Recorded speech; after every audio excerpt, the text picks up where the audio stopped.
Libros proféticos y Apocalipsis. Ténganme paciencia, no soy el más indicado para enseñar todas estas cosas porque también me estoy formando como ustedes. Seguramente aquí en la iglesia tenemos gente con mucha más preparación. Ha sido un gran desafío para mí hacerlo, pero entiendo también que esto también es instar a aquellos que no se animan a tomar el estudio de la palabra de Dios, como decía Marce, sin ser un erudito, sin tener años de un instituto y nada de eso, sino con la intención y el temor de acercarse a la palabra de Dios con la intención de sacar provecho de ella. De esa forma es la que me he acercado y hoy, como los otros lunes, también les enseño. Una advertencia acá, dice, cuando la gente piensa en profecía, tiende a pensar en predecir el futuro, ¿no les pasa? Entonces, mire, pero en realidad ese no es el grueso, no es la gran parte de la profecía en la Biblia. Tenemos una idea por ahí un poco errada de lo que es la profecía en la Biblia. Si no nos obsesionamos con la predicción, vamos a descubrir declaraciones directas de Dios a su pueblo, que eso sí es la profecía, declaración directa de Dios a sus hijos. Vamos a comenzar viendo primero cuáles son los libros proféticos que conforman el canon en la Biblia. Vamos a ver dos grupos, los profetas mayores y los profetas menores. Esto de mayores y menores no está dado por la edad de los profetas, no está dado por la importancia del profeta, está dado por cuánto escribieron. Si ustedes observan en sus Biblias, van a ver que Isaías, Jeremías, Lamentaciones, que es de Jeremías, Ezequiel y Daniel, tienen un cuerpo mucho más grande que el de los profetas menores. Es esto simplemente lo que hace la diferencia entre mayores y menores, no es importancia ni otra cosa de edad. Seguimos adelante. Estos son los libros proféticos del Antiguo Testamento. ¿Cuál es el objetivo de los libros proféticos? Hacer brillar una luz en la desobediencia de Israel y resaltar cómo los pecados de esta están en contra de la ley de Dios. En algunos casos cuentan cómo sus pecados fueron predichos por profecías anteriores. Entonces, en profecías nombran a profecías anteriores, diciendo, esto que te va a pasar es porque cuando yo te dije que esto te iba a pasar no te importó. ¿Se entiende más o menos? Los profetas son como los fiscales del pacto de Dios. Ellos están fiscalizando que ambas partes están cumpliendo lo que Dios dijo que iba a hacer y lo que el pueblo prometió hacer. Luego, los profetas sí comienzan a predecir el futuro, pronosticando y prometiendo una de dos cosas: salvación o juicio. Y ahí tenemos otra advertencia. Tenemos que tener en cuenta que incluso las promesas de juicio suelen ser llamamientos implícitos al arrepentimiento, que de arrepentirse el pueblo alejaría la ira de Dios. Entonces, la profecía son advertencias para que haya un arrepentimiento. Vamos a ir viendo más en profundidad. Así como habíamos visto en los libros de Salmos, Proverbios, Eclesiastés, Cantares y Job, hay también algunas figuras literarias y tenemos que prestar atención. Hay algunas alegorías.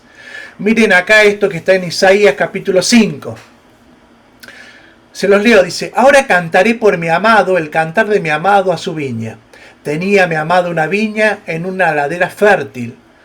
La había cercado y despedregado y plantado de vides escogidas. Había edificado en medio de ella una torre y hecho también en ella un lagar. Y esperaba que diese uvas, y dio uvas silvestres o salvajes, no comestibles. Ahora pues, vecinos de Jerusalén y varones de Judá, juzgad ahora entre mí y mi viña. ¿Qué más se podía hacer a mi viña que yo no haya hecho? Vemos ahí todo lo que había hecho. Le había cercado, le había sacado las piedras, plantó vides escogidas, no cualquiera. Puso una torre de vigilancia ahí para cuidar, me imagino yo, que las aves no la coman. Hizo como una especie de estanque. ¿Cómo esperando yo que dice uvas comestibles ha dado uvas silvestres que no son comestibles? Os mostraré pues ahora lo que haré yo a mi viña. Dice, le quitaré su vallado, será consumida, aportillaré su cerca y será hollada. Ahora que quede desierta, no será podada ni cavada, y crecerá el cardo y los espinos, aún a las nubes mandaré que no derramen lluvia sobre ella. Yo le he marcado acá, en color rosa, las alegorías, porque si no, si leemos hasta ahí, nada más nos parece que es una historia simplemente, pero miren, ahí en letra azul abajo hay una explicación y nos va diciendo cada uno de los elementos qué significa. Ciertamente la viña de Jehová de los ejércitos es la casa de Israel, y los hombres de Judá, planta deliciosa suya. Esperaba juicio, y he aquí vileza, justicia, y aquí clamor. Entonces, esta es la forma en la que se tienen que leer los textos proféticos. Entendemos como alegorías. Se nos cuenta una historia alegorizando algo, y cada elemento, cada símbolo, cada elemento simboliza otra cosa. Acá tenemos el lujo de que está explicado, ¿sí? Vamos a otro. Vamos a ver cómo encontramos proverbios dentro de las profecías. En Ezequiel 18 dice: ¿qué pensáis vosotros los que usáis este refrán sobre la tierra de Israel, que dice: los padres comieron las uvas agrias y los dientes de los hijos tienen la dentera, una enfermedad de las encías de los dientes? Vivo yo, dice Jehová, que nunca más tendráis que usar este refrán en Israel. He aquí que todas las almas son mías, como el alma del Padre. Así el alma del Hijo es mía. El alma que pecare, esa morirá. Eso es profecía. Ustedes dicen, no, pero no, eso es profecía. Y miren cómo Jesús les muestra a los de su época que desconocían la palabra de Dios, que no prestaban atención. Dice: al pasar Jesús vio un hombre ciego de nacimiento. Esto sucede y está narrado en Juan capítulo 9, el versículo 1 al 3. Le preguntaron los discípulos diciendo: Rabí, maestro, ¿quién pecó, este o sus padres, para que haya nacido ciego? Jesús respondió: no pecó ni este ni sus padres, sino es para que las obras de Dios se manifiesten en él. Esto era profecía, ya lo había dicho. Y los contemporáneos de Jesús no habían entendido esto, entonces seguían pensando que era como el refrán. Esto tenemos que prestar atención. No le lleven el apunte a los refranes. Los refranes pueden tener cierta sabiduría, pero los proverbios de la palabra de Dios tienen la sabiduría, ¿sí? La inteligencia práctica. Y Jesús les dijo: no pecó ni este ni sus padres, sino para que se muestre las obras de Dios en él. Esta es otra forma en la que se manifiestan las profecías, con esta figura literaria. Y tenemos elegías. ¿Se acuerdan que habíamos visto las elegías o las lamentaciones, los cantos tristes? Amós 5, versículo 1 y 2 dice: oíd estas palabras que yo levanto para lamentación sobre vosotros, casa de Israel. Cayó la Virgen de Israel y no podrá levantarse ya más. Fue dejada sobre su tierra y no hay quien la levante. Se muestra una profecía sobre Israel en forma de endecha, en forma de elegía, en forma de lamentación, de un canto triste. Acá no lo vamos a leer, pero es Habacuc capítulo 3. Toda esta profecía está en forma de oración y se nos aclara al principio: oración del profeta Habacuc. Entonces, en el momento en el que está hablando con Dios, nos introduce una profecía. Entonces, de estas formas, con estas figuras literarias, podemos encontrar la profecía en estos libros. Algunos consejos, después vamos a ver más, para interpretar las del Antiguo Testamento. Hay que discernir el contexto inmediato. Estos son profecías dichas en momentos de reyes y de reinos divididos. Hay que saber ahí en qué tiempo está, quién está gobernando, quién es el que está hablando. Así vemos la estructura y la corriente del libro. Tenemos que distinguir la clase de oráculo o de profecía, el sinónimo acá, que se ha empleado, si es una profecía de juicio, de salvación u otro tipo. Hay que estudiar el balance entre lo histórico de esta declaración y lo predictivo, porque a veces ciertos personajes que se nos nombran están figurando algo que viene a futuro. Cuando se nos habla del príncipe de Tiro, allí en Ezequiel, por ejemplo. Otra cosa, determina qué clase de lenguaje está siendo usado. Esto es algo ya habíamos visto. Si es una poesía, si es un discurso, si está narrando simplemente. Las figuras literarias que vimos recién suelen ser cruciales para determinar el significado y la intención del autor. Hay que ubicar estos textos en su lugar general en la historia redentora, ¿sí? Entendemos que la Biblia es la historia de la redención del mundo, cómo Dios creó a la humanidad, cómo vio la caída del hombre, cómo envió a un Salvador y el plan que tiene después para toda la humanidad. Al hacer esto tenemos que tener cuidado de no hacer asociaciones equivocadas entre Israel y nuestra nación o nuestra iglesia. Hay que prestar atención a eso. Otros más, hay que tratar de no imponer nuestro sistema teológico en el texto. Hay varios, acá yo puse los dispensacionalistas, los pactales. Esto se puede profundizar mucho más, pero a veces venimos con preconceptos y tratamos de forzar a la profecía bíblica a entrar en conceptos que nosotros nos hemos creado, conceptos de hombres. No lo hagamos porque no entendimos nada. Tenemos que estar alertas a ciertos temas recurrentes y amplios, especialmente aquellos que se refieren a las relaciones entre los testamentos, entre los pactos, el pacto antiguo y el nuevo pacto, la escatología, el templo, el matrimonio, el adulterio espiritual y el nuevo nacimiento. Esos son grandes temas que debemos identificar en la profecía. Considera la manera en que los autores del Nuevo Testamento utilizan tu pasaje o al menos tu libro. Una forma de entender las profecías es ver cómo usó las profecías Jesús, cómo usó las profecías los apóstoles. Seguimos adelante. Los libros apocalípticos. ¿Sí? Hacemos una pequeña diferencia ahí con lo que es profecía simplemente a lo que es apocalíptico, porque se nos devela hacia adelante. Apocalipsis quiere decir revelar, quitar el velo, abrir los ojos, mostrar lo que estaba oculto. Y en esto vamos a encontrar el libro de Daniel, que también estaba en los proféticos del Antiguo Testamento, y el libro de Apocalipsis propiamente dicho. Mire, el Apocalipsis es el tema probablemente con más comentario, especulación e interpretación que cualquier otro libro de la Biblia. Y en este libro vamos a encontrar, miren, vamos a encontrar ángeles, demonios, dragones, cielos nuevos, tierras nuevas, un lago de fuego, entre muchas otras cosas muy extrañas y que llaman la atención y han cautivado la imaginación de muchísimos artistas. Si usted busca en internet imágenes del Apocalipsis va a ver de todos los tiempos. Y es cosas que fascinaron a muchos estudiosos, a muchos artistas, a muchos cristianos. Y por eso nos contaban que cuando se pusieron a elegir, la gente de la iglesia decía qué tema quería estudiar, uno de los temas principales, ¿verdad?, era lo del Apocalipsis. Algunos temerosamente leen Apocalipsis como el libro donde Dios finalmente desata su ira sobre la humanidad, mientras que otros simplemente lo evitan porque es muy confuso o no es lo suficientemente importante para ser estudiado a profundidad. Pero Apocalipsis es la palabra de Dios, la cual es útil para enseñar, redarguir, para corregir, para instruir en justicia. Hace muchos años atrás yo recuerdo un amigo que le daba mucho miedo hablar del Apocalipsis. Mientras tanto, él escuchaba música como, por ejemplo, Marilyn Manson. Los que conocen se van a dar cuenta. Entonces yo decía, escuchá Marilyn Manson y tenés miedo al Apocalipsis. Al Apocalipsis no hay que tenerle temor.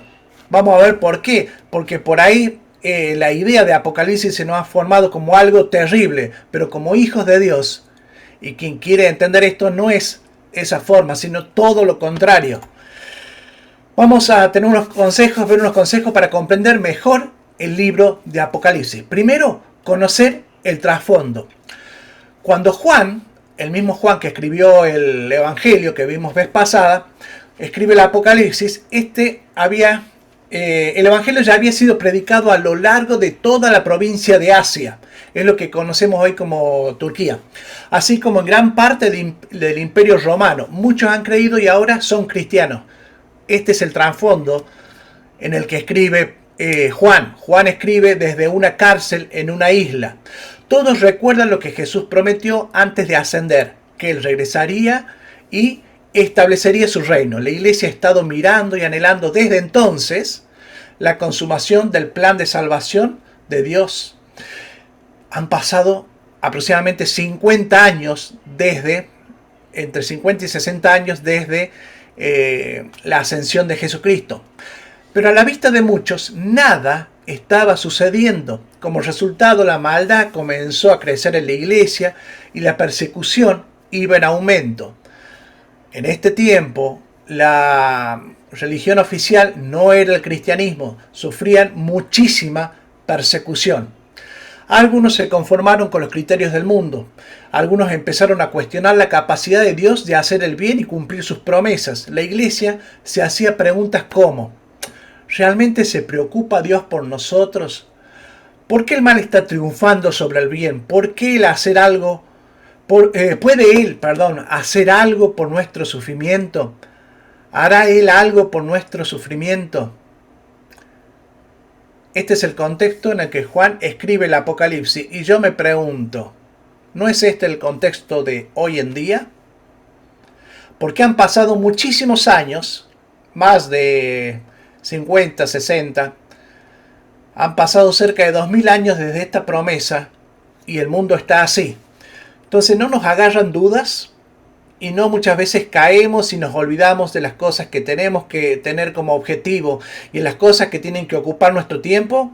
Entonces me parece que el Apocalipsis está escrito para nuestros días, porque como cristianos a veces estamos fuera de los caminos que el Señor ha puesto para nosotros.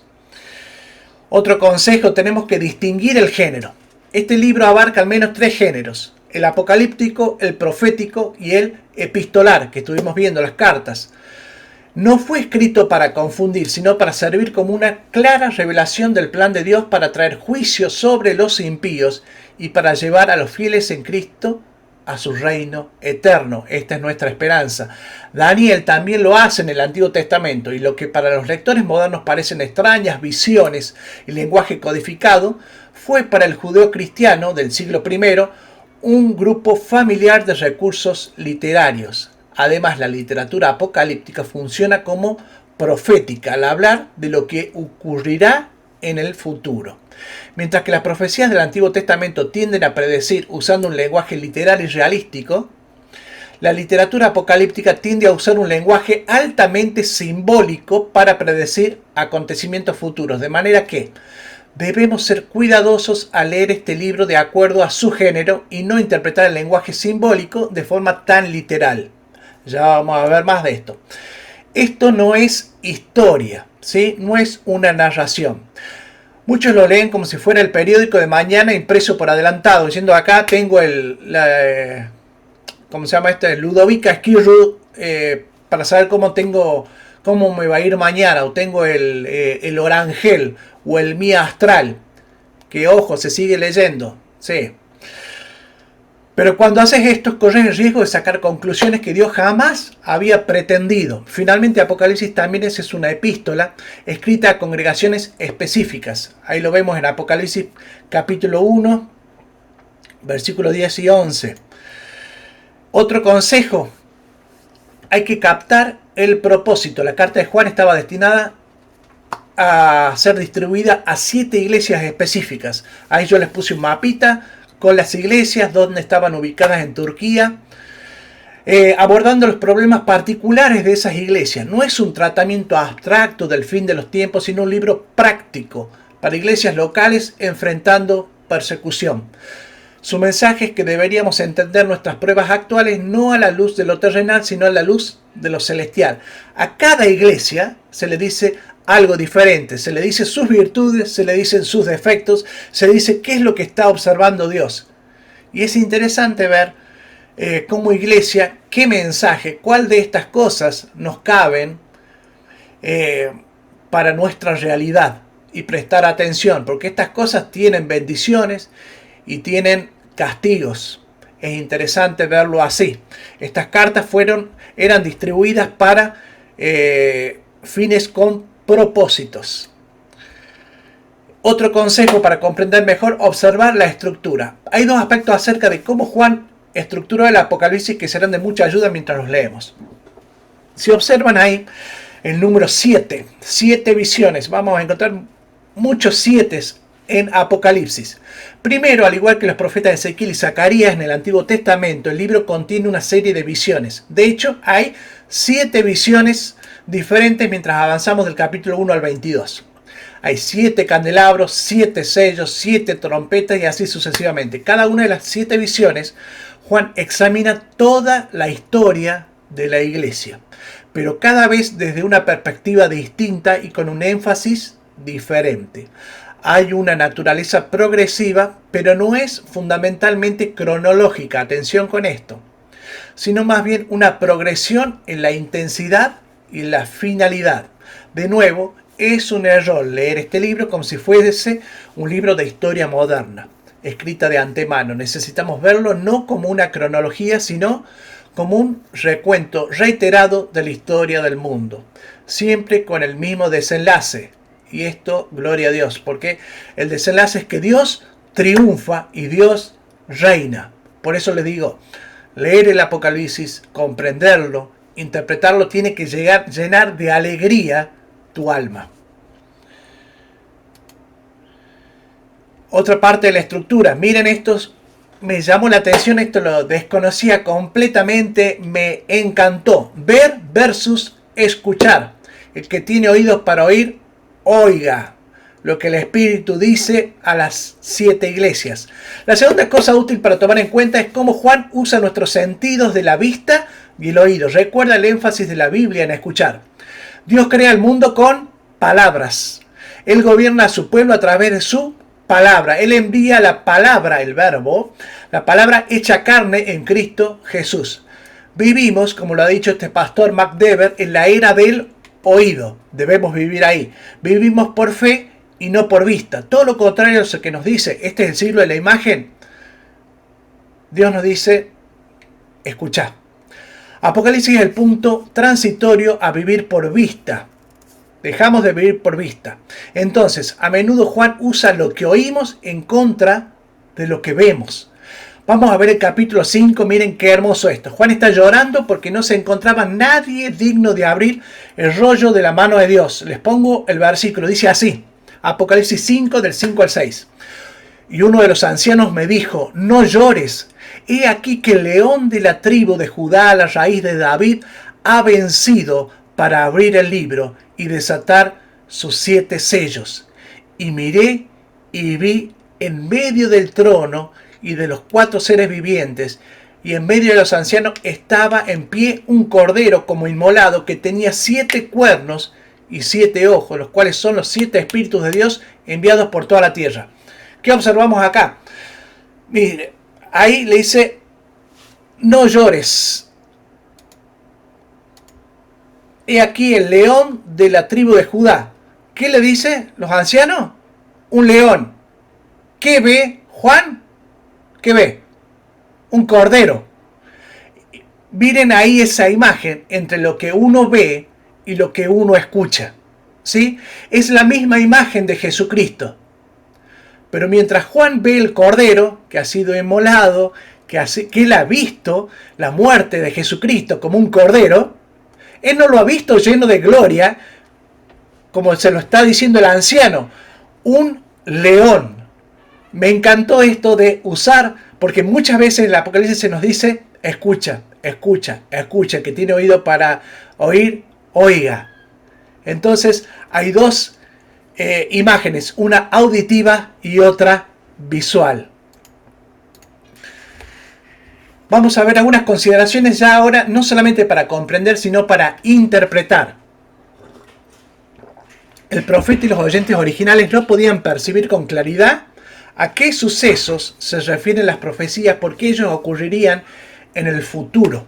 Sin embargo, lo que sí es evidente son las advertencias del Señor y las consecuencias futuras de la desobediencia o la obediencia de su pueblo. Por ejemplo, Daniel 12 vemos al profeta recibir una serie de profecías y él hace la siguiente pregunta: ¿para cuándo será el fin de estas maravillas? La respuesta que recibió fue: anda, Daniel, porque estas palabras están cerradas y selladas hasta el tiempo del fin. Es evidente que en las profecías de Daniel hay un carácter enigmático. El autor original y el pueblo contemporáneo les era imposible descifrar completamente hasta que el tiempo se hubiese cumplido. La profecía no ha sido diseñada para ser entendida en su totalidad antes de su completo cumplimiento. ¿Han agarrado alguna vez estos cubos de Rubik? ¿Sí?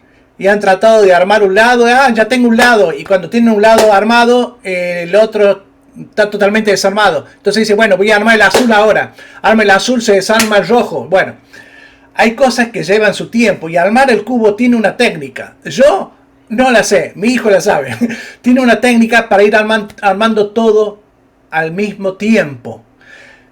Estas cosas requieren una inteligencia y tiempos de ir armando y no con la ansiedad nuestra de armar un solo lado. Cuando hacemos las cosas así, queda todo descuajeringado.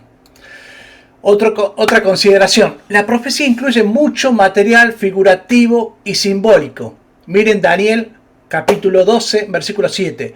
Y oí al varón vestido de lino que estaba sobre las aguas del río, el cual alzó su diestra y su siniestra al cielo, y juró por el que vive por los siglos que será por tiempos y la mitad de un tiempo.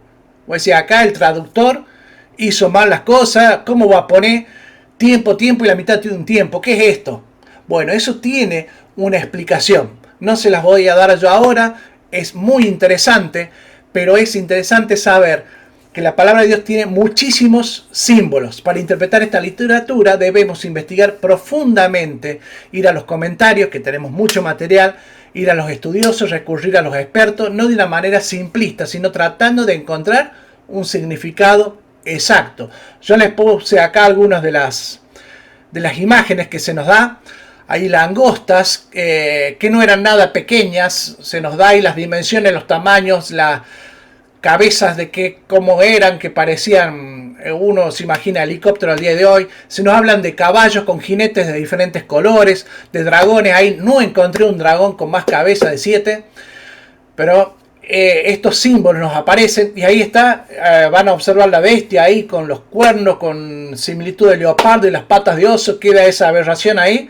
Y ven allá arriba, ¿qué hay ahí arriba? Un pequeño librito. Cuando lean Apocalipsis se van a encontrar con un pequeño librito que un ángel le manda a Juan y dice que se lo coma. Y van a encontrar otras cosas raras como está acá abajo de gorra verde también. No, esas cosas no van a encontrar. Sigamos adelante. La profecía es muestra de su voluntad y su pacto. Toda profecía funciona como un reforzador de enseñanza a la audiencia, como una advertencia a no perder de vista las bendiciones de la obediencia o las maldiciones de la desobediencia. Las profecías no tienen que ver con Dios apareciendo de repente reclamando cosas que antes su pueblo no conocía. Él levanta su voz sobre la base de la observación del pacto o el quebrantamiento al mismo por parte de su pueblo. El Señor reclama en la profecía la vuelta a los fundamentos que ya le ha dado a su pueblo. Por lo tanto, debemos entender ese fundamento para luego poder comprender por qué las profecías están dichas tal como las leemos en la Biblia. Esto significa que para interpretar las profecías es importante familiarizarse con el contenido de la ley y las categorías de bendición y maldición que se encuentran en los pasajes como Levítico y Deuteronomio. Ahí están las citas donde les da bendiciones y maldiciones de acuerdo, hagan lo que Dios les dice o no. Entonces esto va reforzando lo que ya se nos había dicho en la ley. Yo ahí les puse para ilustrar las tablas de la ley. Necesitamos prestar atención a la perspectiva profética. Toda profecía, atención con esto que es muy interesante para entender, responde a algo que se conoce como perspectiva profética, en donde se mezclan juntamente los aspectos cercanos y distantes de una misma visión. Cuando un profeta habla, lo hace en nombre del Señor, y el Dios eterno puede usar una misma profecía para vincular sucesos de cumplimiento inmediato que están íntimamente vinculados a sucesos que se cumplirán tiempo después. Esto es lo que les gusta el dibujo, los que les gusta la fotografía, los que han hecho arquitectura o dibujo técnico, lo van a ver. Yo les puse ahí la figura 1. Observen ahí la figura 1. vemos una montaña con 3 picos, ¿sí? El pico A, B y C. Si ustedes se ponen donde estoy yo ahora y observan, van a ver esto como un todo, ¿verdad? No van a identificar una montaña A, una B y una C, ¿sí? Y no van a saber las distancias, entonces van a creer que es todo una sola cosa, pero vemos ahí que la C y la B están pegaditas, mientras que la A es más pequeña y está alejada. Pero si nosotros vemos desde arriba, de una visión desde un dron, una visión cenital, podemos ver ahí el tamaño también y que no están todas en un mismo eje, ¿sí? Bueno, de esta forma, la perspectiva en que vemos los hechos que se nos predicen, se nos profetizan en el Apocalipsis, a veces lo entendemos como un montón y no tomamos la perspectiva de que hay distancia en esta cosa. No vemos los valles entre las montañas, no vemos las alturas ni las distancias entre los hechos. Es interesante esto, no entenderlo como una sola mole y entender que en la visión de Dios, que es eterno, las cosas ya han sucedido, no lo entendemos, pero es así. Ante Dios ya la eternidad misma está sucediendo, Él la observa, mientras que nosotros vamos transitando recién. Y Él le muestra a Juan de esta forma, y Juan hace lo que puede, les cuento, y lo hace muy bien, pero hace lo que puede porque como hombre escribe. Seguimos adelante. Tenemos que entender que las profecías no son independientes entre ellas. El Señor tiene un plan perfecto e inmutable que se va desarrollando en medio de las circunstancias cambiantes del ser humano. Los cambiantes somos nosotros. Por tanto, toda profecía está unida al plan eterno de Dios, como también a las circunstancias particulares de la vida bajo el sol. Toda predicción está dentro del plan de Dios y también dentro de la realidad de la vida del hombre. Entonces, dentro de esa realidad debemos encontrar cuál es la relación entre una profecía y otra, y cómo ellas están sujetas al plan redentor de nuestro Señor. No hay profecía autónoma y separada de la cruz. No hay profecía en donde el propósito eterno de redención del Señor no se manifieste. No hay situación profética que no se mueva de acuerdo al plan original de Dios. Yo les he puesto acá para ilustrar una orquesta y un fondo de una partitura. Quienes conocen un poco de música o han visto, o se imaginan, o han escuchado, cada instrumento que está tocando en una orquesta tiene su partitura, pero tiene la partitura de su instrumento, ¿sí? No tiene la misma partitura de los demás. Tiene una parte, si bien encaja perfecto, él lee lo que tiene que hacer cada uno, ¿sí? El que toca la percusión en la orquesta tiene un tipo de partitura que no es la misma de la que tienen los instrumentos que son melódicos, ¿sí? Entonces, si bien todos hacen en armonía una sola pieza, cada uno tiene su partitura. Así, cada profecía encaja con las demás, no son independientes. Y tenemos al director de la orquesta haciendo que eso funcione, mostrando, no hay oposición en la interpretación de la profecía. Cuando hay una oposición es por error de interpretación nuestra. Todo encaja perfectamente porque nuestro Dios así lo ha hecho. El Dios que tuvo un plan desde que el hombre cayó y aún antes, hasta que envió a su Hijo Jesucristo, ya tenía todo pensado, sabía que iba a suceder, lo planificó. Somos nosotros, seres cambiantes, seres finitos, seres temporales, los que a veces nos confundimos en todo esto. Pero Dios le dio a Juan la responsabilidad de escribir esto, de ver estas cosas, para que lo entendamos, no para que quede en un misterio solamente. Otra consideración para interpretar la profecía bíblica. La profecía encierra el deseo de Dios para su pueblo de todos los tiempos. Cuando el Señor envía a sus profetas es porque de alguna manera su pueblo se ha desviado del conocimiento original que el Señor ha revelado en su palabra o su actuar. El pueblo se ha apartado de lo que Dios esperaba de ellos. La profecía en la Biblia no es solo para decirnos, mira, esto va a suceder mañana, que es lo que estamos esperando y todo el mundo quiere ser, y aparecen gurúes, aparecen Nostradamus, aparecen, ¿cómo se llama este hombre? Parravicini, o aparecen hermanos cristianos con temor de Dios, pero que a veces su gran anhelo por encontrar una fecha le han llevado a decir para tal año tiene que venir Jesucristo, no puede pasar de tal fecha. Y yo recuerdo mensajes así, algunos lo habrán escuchado y ya ha pasado bastante años, estos hermanos ya han pasado a la presencia del Señor y no se ha cumplido. Al leer los libros proféticos debo buscar lo que el Señor me enseña con respecto a lo que está mal en su pueblo y lo que necesito saber. Necesitamos hacer. No debo buscar solo los detalles de los eventos por cumplirse, que sí los tiene, sino lo que el Señor demandó a los primeros oyentes con respecto al plan de Dios, al actuar de Dios y conocer lo que nosotros debemos creer y obrar correctamente. El propósito de las cartas de Juan a cada una de las iglesias y todo el Apocalipsis y todo lo que escribió Daniel y cada uno de los profetas también se tienen que entender en su contexto. Dios tenía un propósito ahí. Pero decir, ¿por qué le mandaste a decir esto a Daniel 2400 años antes de Cristo más o menos? ¿Por qué? Perdón, 2400 años antes de nosotros. Si faltaba tanto tiempo, Dios tenía un propósito ahí también.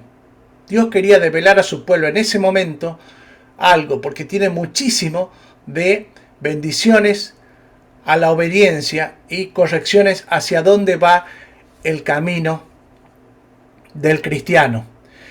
Bueno, es la intención mía. Es la intención mía en este momento que cada uno de nosotros con inocencia en cuanto a sacarnos preconceptos y mucho temor del Señor al leer su palabra, al intentar comprender, al intentar interpretar, nos acerquemos al texto bíblico. Perdemos mucho tiempo en muchas oportunidades cuando dejamos que solamente los estudiosos nos lo expliquen, porque los estudiosos también se pueden equivocar. Pero mire, de cada equivocación, de cada error que podemos llegar a tener al interpretar, aprendemos mucho. Le insto a que en este tiempo, en este receso que vamos a tener, aborde algo de lo que hemos estado estudiando. Es decir, quiero comenzar a leer el Génesis con una forma de estudiar. Ya tenemos las herramientas para hacerlo. Quiero agarrar el Apocalipsis, ya tenemos herramientas para hacerlo. Quiero agarrar los libros históricos o las epístolas, ya tenemos herramientas. No lo hagas solo, acompáñate, busca ayuda, consulta, compartí lo que estás descubriendo para poder contrastar y darnos cuenta de errores que los vamos a tener, somos hombres y si bien la palabra de Dios no tiene errores, podemos interpretar mal. Se ha hecho muchísimo daño por mala interpretación de la palabra de Dios. Se ha desviado a mucha gente, se ha ido mucha gente al infierno por no enseñar bien la palabra de Dios, por no prestar atención. Hubo momentos de la iglesia, como hemos estudiado muchas veces, la gran movida que fue la Reforma, en la que se tuvo que volver a la lectura. Eso que hizo Jesucristo, que le decían, no pecó ni ni sus padres. Bueno, sí estaba en la palabra de Dios y no la leían. Entonces, le insto a que en este tiempo, en este receso, podamos hacerlo. Cada uno de los que ha dado los temas, desde Marce, Pablo Barrio Nuevo, Pablo Freye y a mí que me ha tocado, podemos ayudarle con esto. no porque seamos mucho más entendidos y estudiosos, sino bueno, porque le hemos dedicado el tiempo para hacerlo ahora. Y tenemos muchísimas dudas, pero que el Señor va subsanando en estas charlas que podemos llegar a tener. Muchas gracias por su tiempo.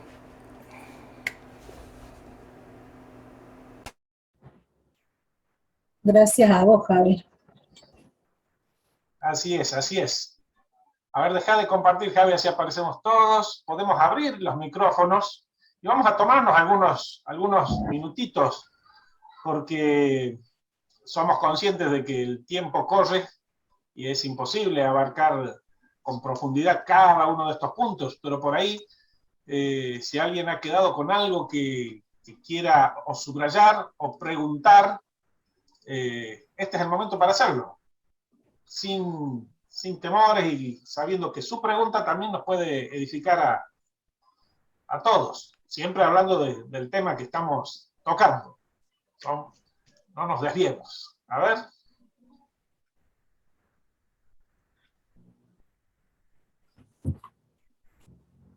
Alguien que lea Apocalipsis 1.3. 1.3. Ah, bueno. Que lo lee en voz alta, a ver qué dice.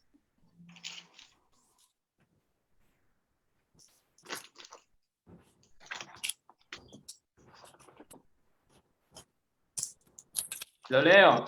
Por favor.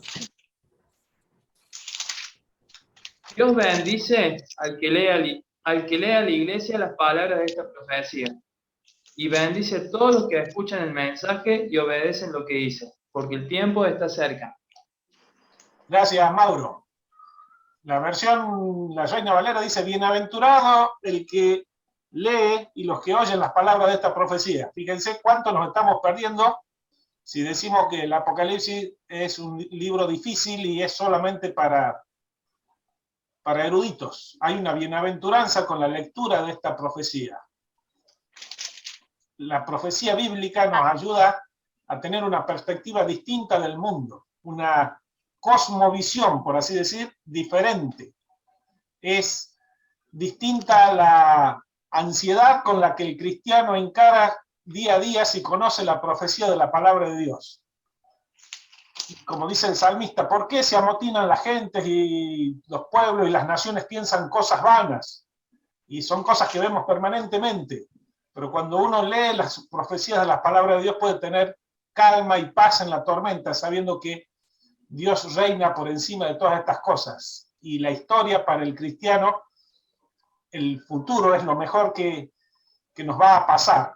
Lo mejor para el cristiano no está en el pasado, está en el futuro.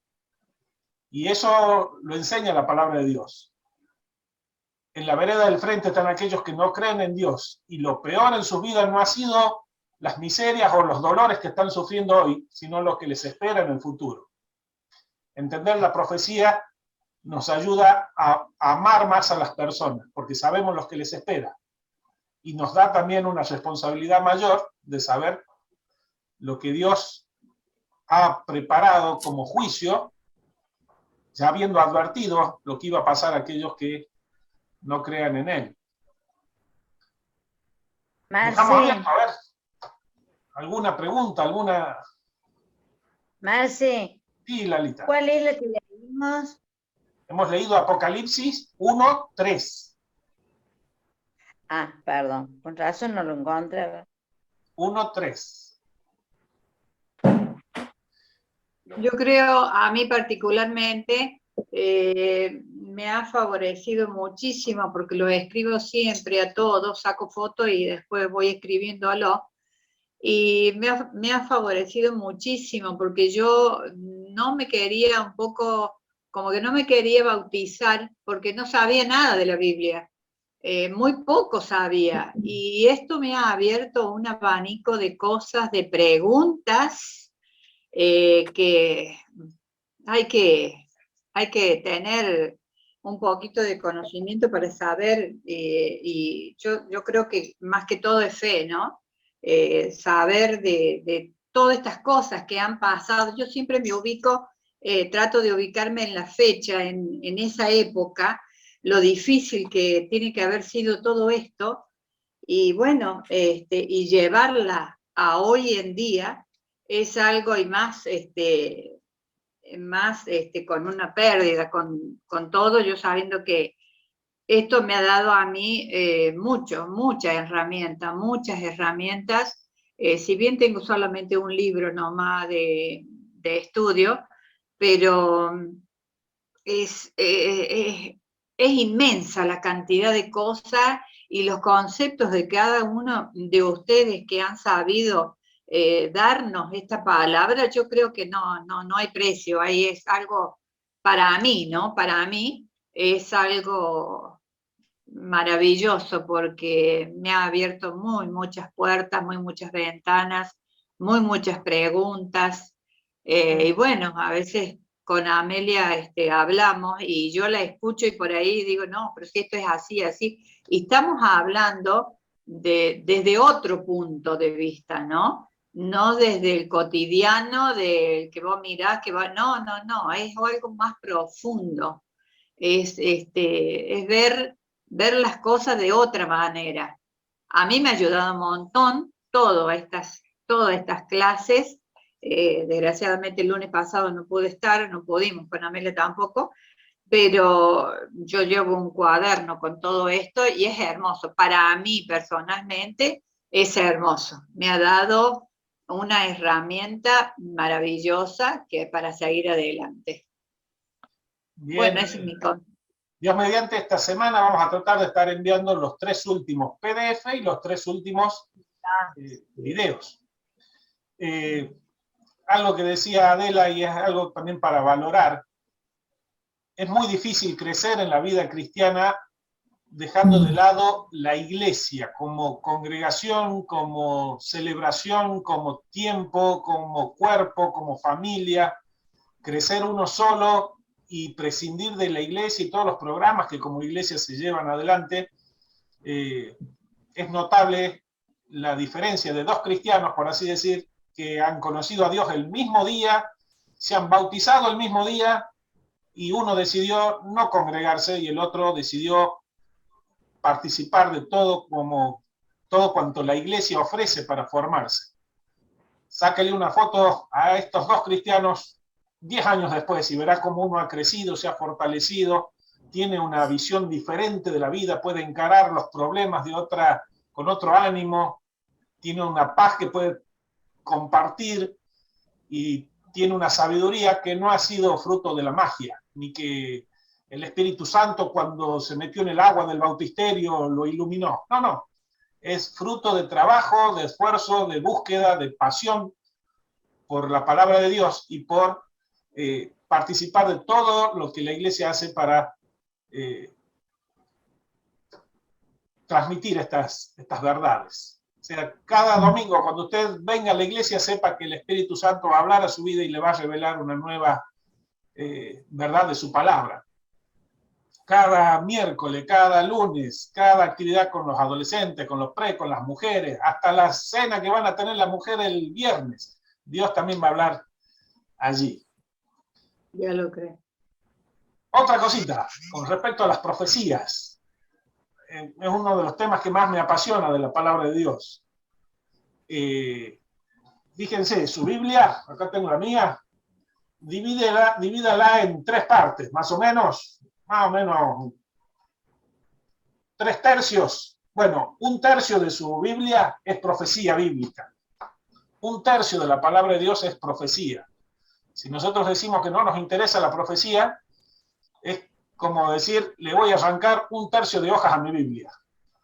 Dios quiere que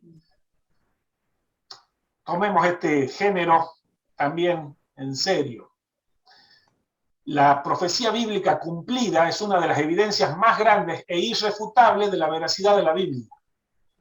Los libros más atacados de la Biblia son los libros con mayor cantidad de evidencia profética cumplida. Por ejemplo, el libro de Daniel. Si ustedes leen la crítica literaria, la alta crítica que le llaman, descalifica permanentemente el libro de Daniel. Daniel es uno de los libros más, en este sentido, maravilloso en cuanto a precisión en profecía bíblica. 500 años antes profetizaba el desarrollo de los distintos imperios Y se dice que el mismo Alejandro Magno podía leer en el libro de Daniel lo que de él decía, la palabra de Dios. Es tremendo. La Biblia no necesita que nosotros la defendamos, se defiende por sí misma. Pero hacemos bien en estudiarla. Y no es una cosa que se nos ocurre a nosotros, sino Jesucristo dijo a Juan: bienaventurados los que leen y oyen las palabras de esta profecía. ¿Algo más que esté dando vuelta por ahí? Recordarles que lo que hemos hecho ahora no hemos estudiado la profecía ni hemos estudiado, supóngase, Apocalipsis. Simplemente tenemos un vaso y yo les he contado de qué está hecho el vaso y la forma y nada más. No nos hemos metido adentro, no hemos analizado nada. Simplemente para que tengamos una idea para abordarlo por nosotros mismos. Yo me retentaba a ir a estudio directamente porque no nos alcanza el tiempo de esta forma, ni siquiera. Pero bueno, eso. Imagínense si contándole les puedo decir estas cosas, las cosas que pueden descubrir ustedes con la